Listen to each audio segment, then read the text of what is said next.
Are our heroes, veterans who put their lives on the line to fight for our freedom. Tonight, they're in the middle of a new fight, a major outbreak inside the North Carolina State Veterans Home in Salisbury. In the past 90 minutes, Channel 9 confirmed a second resident of the nursing home has died, and 5 other patients have tested positive. Now, every person inside the veterans home is being tested. Channel 9's Mark Becker continued to dig into this story for days now. And Mark, you spoke with family members afraid for the health and, frankly, the lives of their parents. Yeah, Scott, as you might imagine, they are on edge. I spoke with a woman whose father is in the veterans home here, and she told me she's worried about him, but the other veterans as well, and even the people who are caring for them. He's amazing. Everybody loves my father. Kendra Johnson lights up when she talks about her dad, but she's worried about him now. Thomas Johnson just turned 70.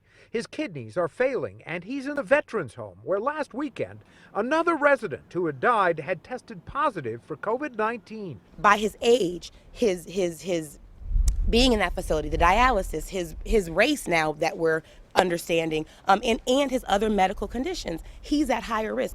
And now that a second resident here has died and at least 5 others have tested positive for the virus, her worry has turned to fear. That frightens me for the other residents, the staff there too. The additional 6 cases in less than a week was enough for Rowan County to officially declare an outbreak of COVID-19 in the veterans home. A spokeswoman for the veterans home said this afternoon they'd already tested 14 more residents and are now testing all for COVID-19. Kendra Johnson is waiting to see what her father's test will show, and she and her family are praying. My father's amazing. We love him. We are praying that he's fine, that he gets through this, that everyone there gets through this. And the spokeswoman for the veterans home here said that they are on code red alert, their highest level of alert, which means no new admissions and no visitors, including family members. But the family members we spoke with today certainly understand that in keeping everyone here as safe as possible under the circumstances. Scott?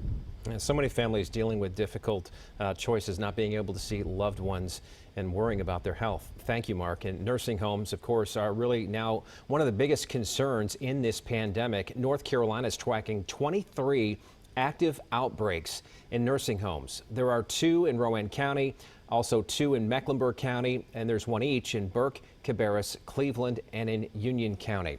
Well, why is this so concerning? Well, the elderly are not necessarily more likely to get or spread COVID-19, but because of their age and underlying symptoms, sometimes they are more likely to die from it.